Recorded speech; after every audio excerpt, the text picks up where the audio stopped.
Television writer and producer Gary Janetti invites readers on a journey around the world in his latest collection of essays. We are experiencing a slight delay. Janetti's reflections on his travels and his relationship with his husband, Brad, are interwoven with anecdotes about dining alone, meeting celebrities, and navigating social expectations. He also offers tips and insights into his favorite hotels and restaurants. Wellness. Gary Janetti is not naturally inclined towards wellness. It's not that he dislikes wellness itself, but rather the type of people it tends to attract. Janetti finds the self-congratulatory nature of the wellness community off-putting. Wellness retreats where people discuss how busy they are seem contradictory. If someone can take a week off for a retreat, they can't be that busy. Claiming to be busy is like claiming to be funny. If it needs to be said, it's likely untrue. A vacation should be about relaxation, not pushing mental or physical limits. Janetti doesn't need to prove himself by climbing rocks or eating gluten-free meals with strangers in spandex. Growing up in Queens in the 1970s and 80s, wellness meant not being sick. Now it's an aspiration like climbing Everest. When Brad, Janetti's husband, suggested a wellness retreat near Rome, Janetti surprisingly agreed. This retreat was alcohol and caffeine-free, plant-based and gluten-free, which seemed counterintuitive for a trip to Italy. The idea of eating chickpea frittatas and dandelion tea in Italy was unappealing.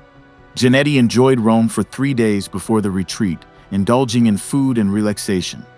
He meticulously researched restaurants, ensuring no unwanted surprises. Their time in Rome was filled with indulgence, such as choosing a pizzeria over a tour of the Vatican. The drive to the spa town was quiet, with neither wanting to acknowledge the potential for a bad experience. They were part of a 14-person group, participating in all activities and meals together. 3 months earlier, agreeing to this trip seemed like a distant future. Now it was time for the trip, and dread filled the air. Both tried to act excited, even though neither was. The spa hotel sat near a beautiful hill town with restaurants and cafes that were off-limits. An orientation offered herbal teas and lemon water. The group exchanged shy smiles, embarrassed to be there. Brad was instantly friendly, shaking hands while others waved from their seats. The daily routine was intense. Early wake-up, stretch class, breakfast, hiking, lunch, workout, yoga, massage, dinner, bed. The first workout class was tough, although Janetti had years of gym experience. After a green and mushy dinner, the night ended with a blank look from Brad. The next morning, a 5:30 a.m. wake-up call started the day. The hike was grueling, with a relentless pace. The hike felt competitive, with everyone in better shape than Janetti expected. The van ride back to the hotel was filled with exhaustion and a loud radio. The days blended together, with increasingly difficult hikes. The group became encouraging, and dinners were shared with new friends. Brad hiked ahead of Janetti, while others fell behind, leaving moments of solitude. On the last, hardest day, reaching Brad and the others felt like an achievement. They sat in the grass, eating apples and sharing the feeling of wellness. Class differences. Janetti was born in Queens, a place without snobs. The only rich people Janetti saw were on TV. Cruises were his main travel, thanks to his father working for Cunard Line. The class system on the Queen Elizabeth II was clear. Queen's Grill for first class, Princess Grill for business, Columbia for economy plus, and Britannia for steerage. Janetti, always in Britannia, had no desire for more until a Christmas cruise in high school. An acquaintance of his sister, dining in Queen's Grill, made the class difference stark. This snobbish, naive freshman looked down on middle-class passengers, making Janetti feel embarrassed and defiant. The rich kid's entitlement and disdain were clear. This encounter sparked a mix of hatred and envy in Janetti, leading to sleepless nights and a newfound awareness of class differences. The last cruise of the Queen Elizabeth II. About 10 years ago, the Key II was going out of service, and a final world cruise was planned. A segment from Singapore to Lae, via Vietnam, Japan, and Hawaii seemed perfect. Brad couldn't join, so Janetti went on a solo trip. Saying goodbye to a part of his childhood felt right, especially since crossing the international date line on March 22nd meant 2 birthdays in a row. When he arrived at the dock in Singapore, the ship was missing. Doubts crept in until a minivan with a Cunard uniformed man arrived. Janetti was the only passenger joining in Singapore, and they had forgotten. The ship was worn, but the open decks remained beautiful. In the Princess Grill, Janetti was assigned to a table for 8, with only a mother and daughter from England joining the first night. For his birthday celebration, Janetti had a well-done cheeseburger and a dessert with a sparkler. Conversations with the English mother and daughter were difficult, requiring alcohol to make it bearable. Another mother-daughter duo and an older couple became Janetti's new friends, causing jealousy from the original pair. The cruise wasn't as Janetti expected, with long, lonely days at sea. Crossing the Pacific for 6 days and having 2 birthdays felt daunting. Birthdays often bring a sense of unfulfilled specialness, and repeating one seemed overwhelming. Entertaining the dinner table each night with champagne was exhausting. The pressure to keep everyone happy was immense. The cruise, meant to be a nostalgic farewell, turned into a challenging experience of managing expectations and emotions. Maybe it was all self-imposed, playing the role of the perfect dinner companion with anecdotes, questions, and feigned interest. Janetti's decision to leave the cruise in Osaka, despite a lifelong love for ships, brought him unexpected joy. He headed to Tokyo for a few days before flying back to Leh. On his birthday, waiters sang "Happy Birthday" to him, causing unexpected tears. Eating alone at restaurants. As a kid, Janetti never had anyone to eat lunch with. Every day in high school, he bought chocolate chip cookies and ate them alone in the library while reading Stephen King novels. It felt safe. He imagined sitting with other kids, but his interests were different. His life in his head was like an adult's, and he felt disconnected from his youth. Now, looking in the mirror, it takes time to recognize his younger self. He always wanted to be older, even when he started writing for TV at 28. He regrets not appreciating his youth more. In high school, he counted down the days like a prison sentence, unknowingly preparing for a life of eating alone at restaurant counters. Eating alone at a counter is comfortable. Sitting alone at a table is more challenging. It took time for him to feel comfortable doing that.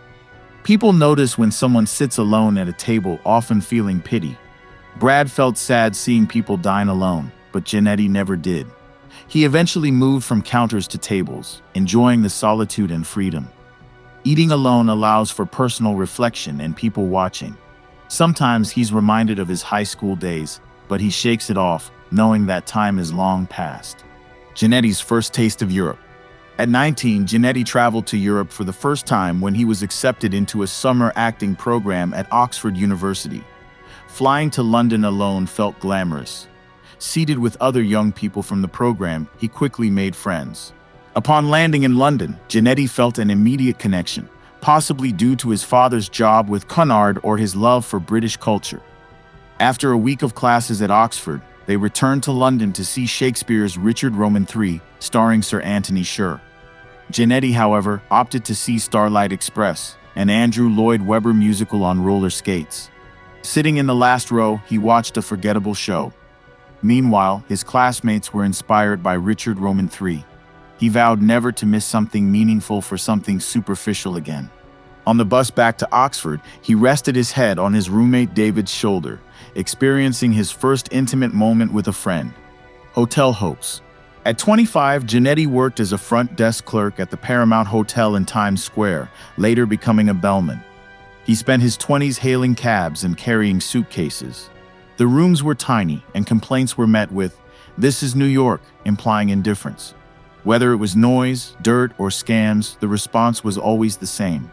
Janetti often encountered naked guests in the middle of the night, thinking, "This is New York." Initially hating the job, he later realized he loved it. Working at the hotel felt like starring in a play, set in a world of decadence and glamour. Living in a 6th-floor walk-up apartment with no bathroom sink, Janetti dreamed of becoming a successful writer. He imagined himself as a guest in the hotel, not just an employee. Years later, after moving to law and becoming a writer, he got a TV show picked up that required him to live in London. He stayed at the Covent Garden Hotel, enjoying the luxury. However, after a few months, the room felt smaller, and Janetti grew tired of the constant interactions. He longed for his real life, missing his dog, husband, bed, and home. Despite the staff's kindness, he felt trapped. He stayed the last few weeks, but his heart was no longer in it. Maggie Smith. Known for her roles in Harry Potter and Downton Abbey, Maggie Smith appeals to all ages. After Janetti's TV show Vicious ended, a British producer, Barnaby and Janetti, planned a new project about an older married couple in a retirement community for actors. Derek Jacobi from Vicious agreed to star, and they wanted Maggie for his wife. She had a reputation for being difficult to meet, so they asked Derek to help. After a week, she agreed to dinner at 5 p.m. at the Ivy Club in London.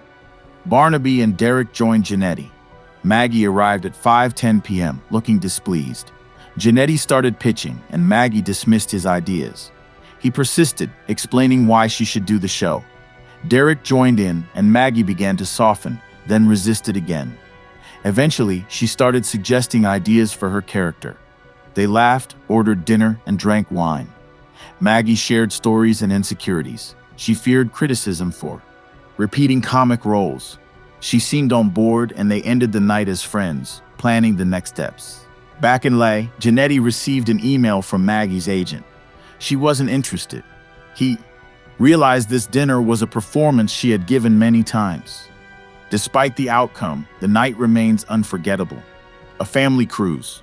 In a New York hotel, Janetti and Brad waited to depart on the Queen Mary II the following day. They were traveling with Janetti's parents, Brad's mom and her partner, John, Janetti's sister, Maria, and his niece Emily. The cruise had been planned 10 months earlier. An email from Cunard announced a 6-hour delay in boarding the ship. Brad's mother Debbie and John arrived at the hotel, and Janetti shared the bad news about the delay. They decided to see Sweeney Todd on Broadway. Janetti saw the first Broadway version for his 13th birthday, a hint to his parents about his sexuality that they missed. The goal for the trip was to not let small annoyances ruin the fun. However, the boarding process was worse than expected. Meeting at the pier at 6:30 p.m., they found a crowd of 3,000 people and only 12 chairs. His 92-year-old father, who had worked for Cunard Line for decades, faced a tough homecoming. Janetti approached a supervisor named Vincenzo, who arranged a wheelchair and expedited their boarding. At 1 a.m., the engines finally started. Janetti's plan to watch the ship sail past the Statue of Liberty was replaced by taking a Xanax and joining Brad in sleep. The pianist in the Commodore Club, which was directly below their cabin, played late into the night. Janetti spent the next day at sea recovering from the stressful embarkation. The evening's Broadway review was disappointingly bad. The audience, however, seemed to enjoy it. The day ended with hopes for better weather in Halifax, Nova Scotia. It rained the next day, but Halifax might look pretty on a sunny day. The piano wasn't playing that night, but Janetti's cabin was directly below the foghorn, which blasted every 2 minutes. This continued all night, making it hard to sleep. The next day, Janetti's mom went with Maria and Emily to Peggy's Cove to see a lighthouse and eat lobster rolls. Maria said it was the best lobster roll she ever had. Brad went with his friend Arlen, who lived there, and his mom to explore the town and also get lobster rolls, which they didn't like. Janetti walked with his dad to a local supermarket with a Starbucks inside. They had coffee and marveled at how clean Nova Scotia was. That day was Janetti and Brad's 22nd anniversary. They first met in Greece, and July 2nd is Janetti's favorite day because it reminds him of seeing Brad for the first time. The next day was not foggy, and there was no horn or piano playing. The day after, they were in Boston. Janetti went with his mom to the onboard Starbucks stand-in and had an iced mocha. Everyone on the ship was strangely nice. While waiting for his coffee, he bought a teddy bear. It felt liberating to buy a teddy bear because he wanted one. After dinner, they went to the Queen's room to listen to the orchestra's big band night. The music made everyone look younger, and many couples danced. Brad danced with Maria, and they looked happy. Janetti stayed on board with his dad while Brad and the others explored Boston. His dad told him about how he started working for Cunard when he was 18. It was nice to have this time with him. They walked around the ship and met an older woman named Betty, who was traveling alone. They escorted her to the cinema, and then Janetti took his dad back to his cabin. The ship was covered in fog, and it was like a ghost ship. The captain announced that they might not make their scheduled stop in Newport the following day. Janetti asked the purser if they could move to another cabin because of the foghorn. He said there was an available cabin due to a medical emergency. The new cabin was at the back of the ship, and it was quiet. It felt like moving to a new neighborhood. Brad and Janetti hosted their families in the new cabin before dinner at the ship's steakhouse, the Veranda. The captain announced that they wouldn't be able to stop in Newport. Everyone was glad they had booked the Veranda. A beautiful table was set by the windows. It was a fun, long dinner. The weather and port visits mattered, but the main point was being together. Janetti's parents didn't meet Brad's mom and John until 10 years into their relationship. It just didn't happen until then. Seeing the families together, especially the moms, was heartwarming. Brad's mom, Debbie, is kind, warm, and loving with a beautiful smile. The cruise allowed for bonding and creating memories. Why you should stay in a hotel. Janetti's friend, who was over 50, planned to stay in his relative's spare room. If you're 50, you should be able to afford a hotel. Being a house guest is awful, maybe worse than having one. Hosts pretend to care about your comfort but have hidden rules. Middle-class hosts expect help with chores, but rich hosts have confusing expectations. They insist you stay with them but don't mean it. If you do stay, you must be the perfect companion, entertaining and intuitive. Any mistake leads to passive-aggressive comments. Rich people are bored narcissists. You're just a temporary distraction. Staying in a hotel gives you freedom. You control your schedule, sleep in, get drunk, and order room service. Only stay with close family or best friends who accept you as you are. Travel light. Nobody seems to pack correctly. Never check a bag. Janetti traveled for a month without checking a bag, attending 2 weddings and experiencing different climates.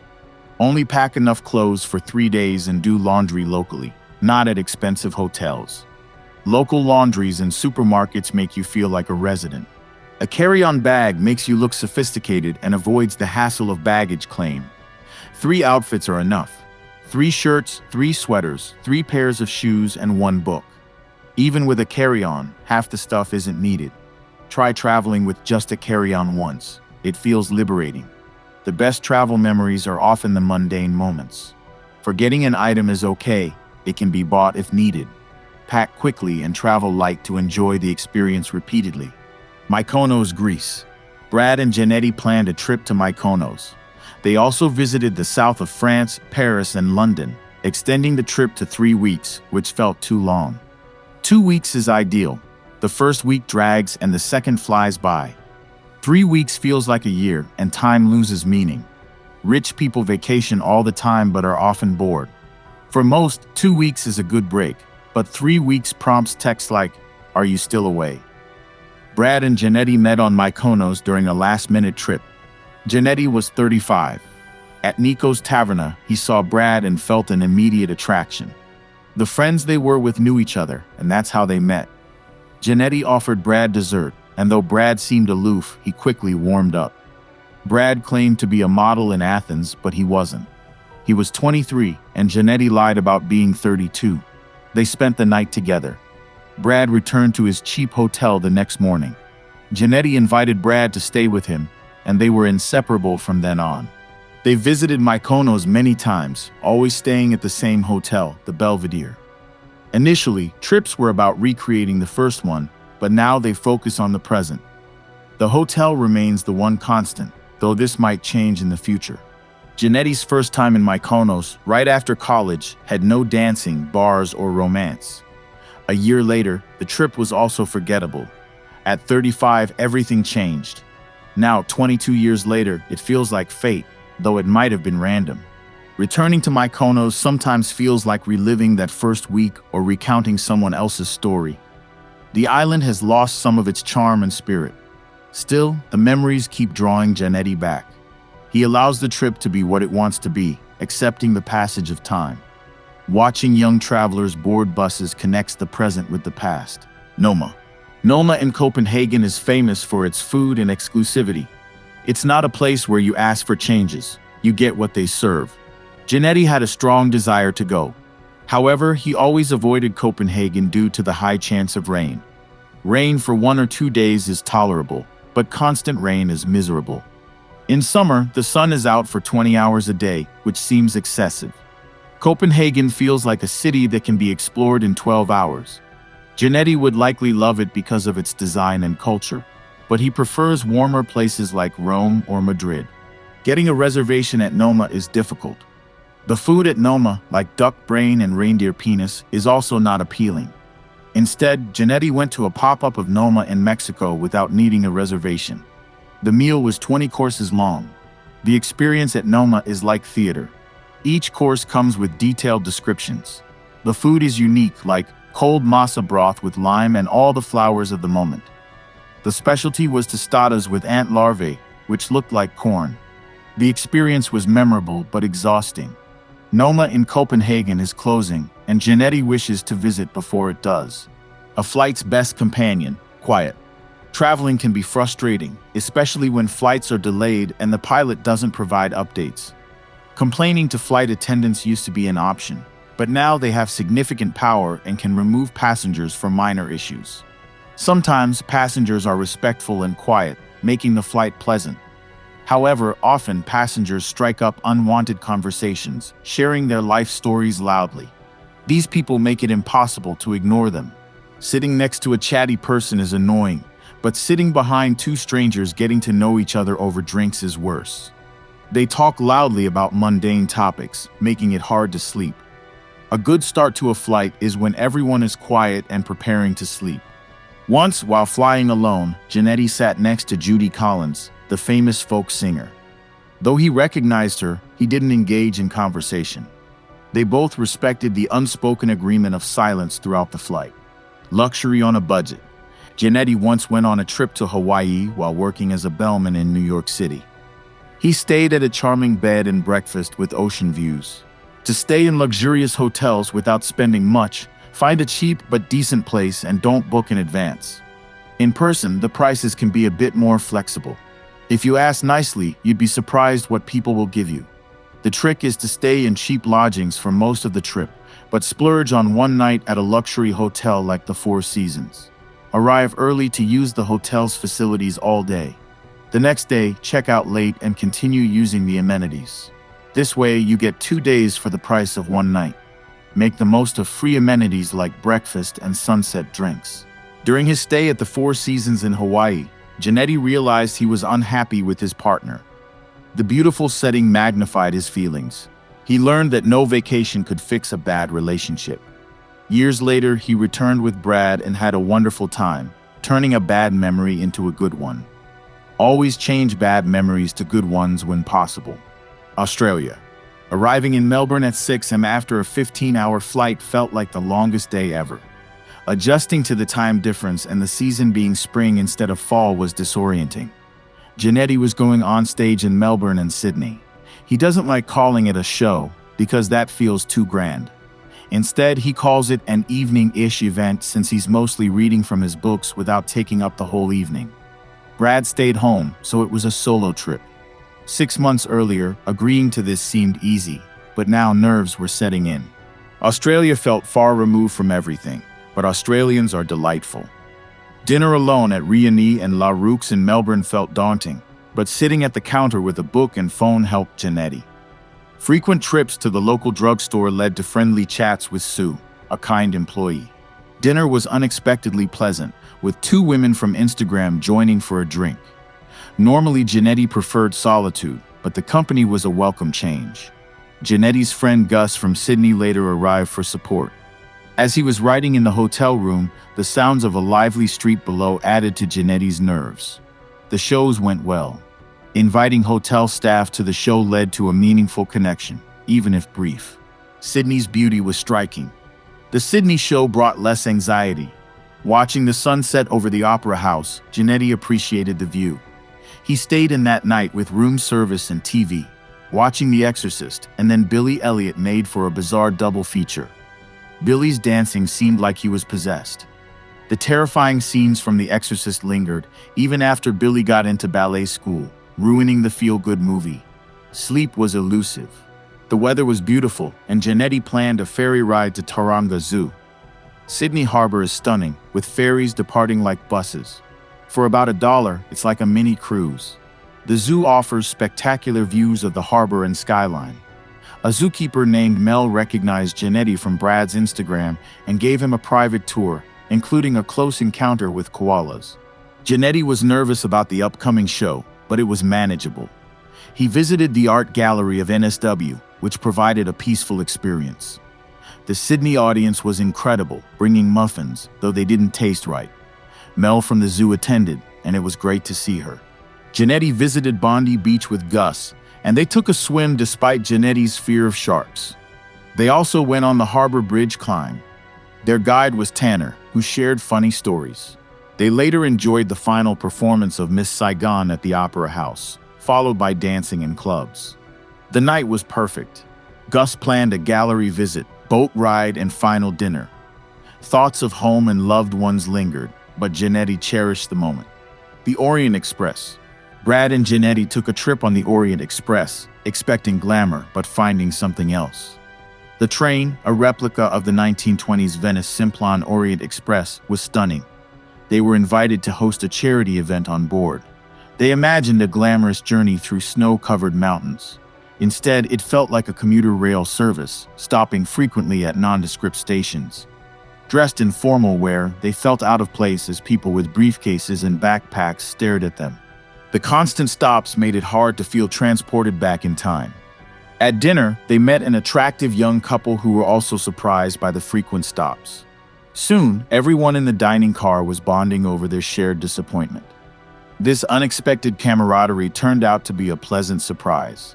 Later, in their cabin, Brad and Janetti gazed at the fluorescent lights of the KFC, feeling like they were being transported back to a time when they could only afford fast food. The next morning, Janetti avoided everyone he had met the previous day, feeling drained of charm.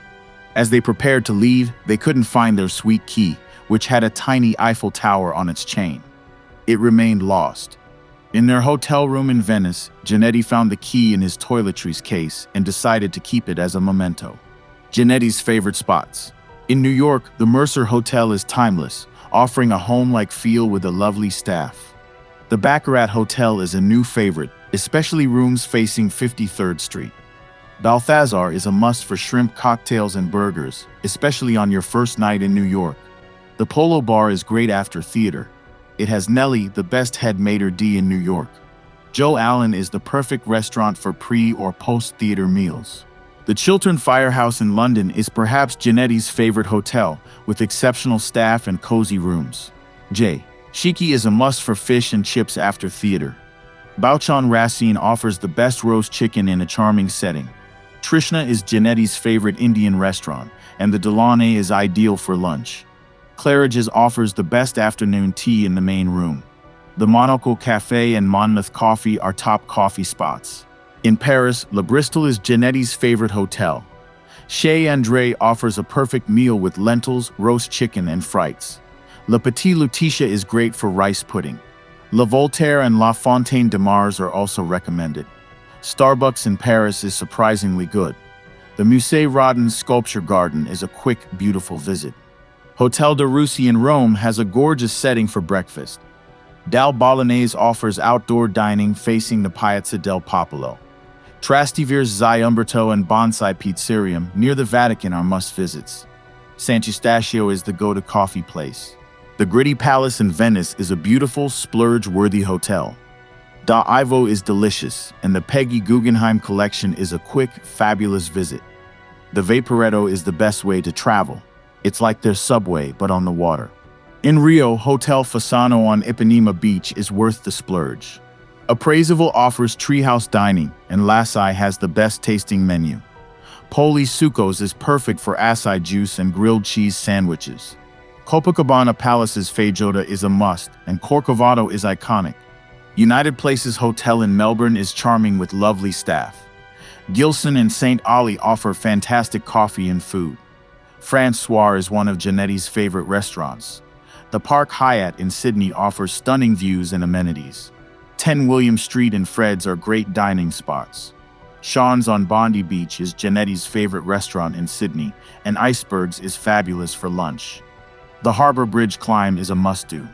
The Belvedere Hotel in Mykonos is special. It's where Brad and Janetti met. Tomario is the best restaurant on the island, and Kiki's Tavern is worth the long wait. Nautilus and Cunella's Fish Tavern are great for fish. Foco's Taverna is perfect for lunch, and Sin Manto offers an outdoor cinema experience. Inlay Craig's is always fun with a great burger. John and Vinny's is the go-to for Sunday night pizza. Verve Coffee Roasters and the Nosh are top spots for coffee and bagels. Sugarfish and Sushi Park are Janetti's favorite sushi places, and Salt and Straw is the best for ice cream. The Cheese Store of Beverly Hills offers great cheese, wine, and sandwiches. Malibu Seafood is recommended if the weather is nice. Essential tips: keep your passport current. Don't hesitate to travel alone, it can be great. Ask for upgrades in booths. Use please and thank you, and push in your chair. Take a day to explore without plans. Ask hotel staff for local dining spots. Learn basic phrases in the local language. Pack light with carry-on luggage. Step out of your comfort zone. Be polite to waitstaff and apologize if you're ever rude. Tip bellmen, concierges, and housekeeping generously. Be a gracious guest.